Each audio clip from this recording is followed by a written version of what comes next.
Il-Prim Ministru Joseph Muscat inawgura l-kwartieri l-ġodda tal-kumpanija BDO Malta li toffri bosta servizzi fl-oqsma tas-servizzi finanzjarji u issa se timraħ lejn oqsma ġodda bħal dak tal-blockchain u l-fintech.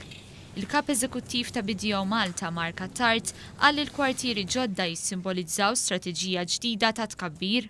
Qal li l-kumpanija qed tippjana bosta proġetti ewlieni fosthom l-istrateġija Digital First. Is-Sur Attard stqarr iżda li s-suċċess iġib miegħu aktar sfidi e kif qed isir dejjem iżjed diffiċli biex jinstabu ħaddiema ġodda. Għalissa nimpjegaw 80 professjonist mal-firm, però ovvjament għandna pjanijiet biex nibqgħu niżviluppaw, nibqgħu nikbru. Sena d-dieħla naħseb ikollna bejwet ieħor 100 jekk mhux ftit iżjed li huwa tkabbir ta' 25%.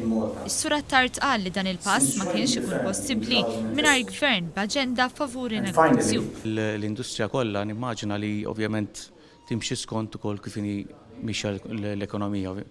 Aħna nikbru daqs ovvjament kemm tikber l-ekonomija. Ġifieri għalina importanti ħafna.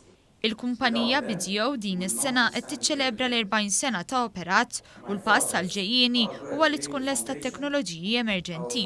Dan hekk kif għadha kemm bdiet toffri servizzi fil-linji tal-blockchain u l-fintech. Dan kien possibbli bil-viżjoni tal-Gvern li baqa' l-araf jinvesti f'dan is-settur. Qegħdin naraw alla kunċetti ġodda li issa anke firms eżistenti Maltin qed jiftħu linji ġodda opportunitajiet qed jieħdu l-opportunitajiet li qed joffri l-Gvern bil-liġijiet li qed jagħmlu. Il-Prim Ministru qal kif is-settur tal-oqsma tas-servizzi huwa vetrina tas-suċċess ekonomiku Malti b'qatt baxx u livelli għolin ta' investiment. Ekonomija li tikber tgħin mhux biss lill kumpaniji jkabbru l-operat iżda tgħin ukoll lil min hu batut, sostna l-Prim Ministru. Dr. Muscat ferraħ lil BDO tal-espansjoni u l-pjani tagħhom filwaqt li fakkar kif issa l-pajjiż irid ikun iżjed kreattiv ħalli oqsma emerġenti bħall-intelligenza artifiċjali u l-esports isiru niċċeċ ekonomiċi ġodda.